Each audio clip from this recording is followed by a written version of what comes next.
যতদিন বাংলাদেশ থাকব ততদিন এই কথাটা উচ্চারিত হইতে থাকব।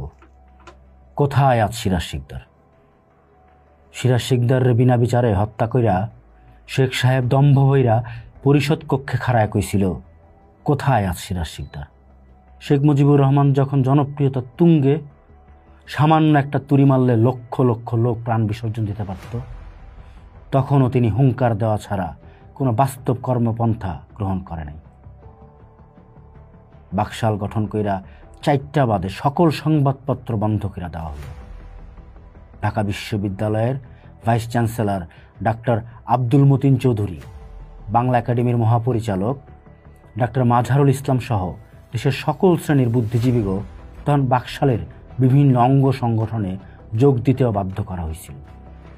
আসলে আমি কোনো গুরুত্বপূর্ণ মানুষ ছিলাম না। আমি শুধু লিখতাম আর কথা কইতাম, সবসময় অসংকোচে কথা কইতাম। আমি রাতে থাকুম কই, পরের বেলা খাবার জুটব কেমনে তার কোনো নিশ্চয়তা ছিল না। তবু বিপদে পড়ে গেলাম। কি কইরা যে প্রচার হয়ে গেছে। আমি শিক্ষক সাংবাদিকদের যোগ না দেওয়ার জন্য প্রচার কার্য চালাইতেছি। এই খবরটা শেখ সাহেবের বড় ছেলে শেখ কামালের কানে যথারীতি পৌঁছায় গেছে। শুনতে পাইলাম তিনি আমাকে শাস্তি দেওয়ার সিদ্ধান্ত নিয়ে ফেলছেন। আমার অবস্থা হইল ফাঁদে পড়া পশুর মতো। বিশ্ববিদ্যালয়ে কোনো কোনো বন্ধু বান্ধবের বাসায় গিয়া একটা নিষ্ঠুর অভিজ্ঞতার সম্মুখীন হইলাম। একজন তো কইয়াই বসলো, ভাই আমরা বউ বাচ্চা নিয়ে বসবাস করি, তোমারে বাসায় বসতে দিতে পারবো না, তোমার নামে নানা গুজব, তোমার সঙ্গে সম্পর্ক আছে জানলে বিপদে পড়তে পারি। আমি 14ই আগস্ট সন্ধ্যার সময়কার কথা কইতেছি। একজন বোনের মতো হাউস টিউটরের বাসায় গিয়ে হাজির হই। আমার বিশ্বাস আছিল তার কিছু উপকার করছি। আমি খাই নাই এবং কিনা খাওয়ার পয়সাও নেই। লাজ শরমের মাথা খাইয়া তারে কিছু খাবার দিতে বলি। মহিলা পলিথিনের ব্যাগে কিছু মোয়া দিয়া বলল, সাফা ভাই এইগুলা পথে হাঁটতে হাঁটতে আপনি খাইয়া নিয়েন, আপনারে বসতে দিতে পারবো না। তার বাসার বাইরে আইসা কি ধরনের বিপদে পড়ছি পরিস্থিতিটা আঁচ করতে চেষ্টা করলাম। ও বলতে ভুলে গেছি, কার্জন হলে না কোথায় 2টা বোমা ফুটছে। আমার নিঃশ্বাস নিতে কষ্ট হইতেছিল। সে সময় আমার বন্ধু অরুণ মৈত্র আমার সঙ্গে আছিল। অরুণ ইস্টল্যান্ড নামে একটা বিজ্ঞাপনী সংস্থাতে কাজ করতেন। অরুণের সঙ্গে হাইটা হাইটা বলাকা বিল্ডিংয়ের কাছাকাছি আসি। অরুণ আমারে বলল, সময়টা আপনার জন্য অনুকূল নয়, আপনি কোনো নিরাপদ জায়গায় চলে যান।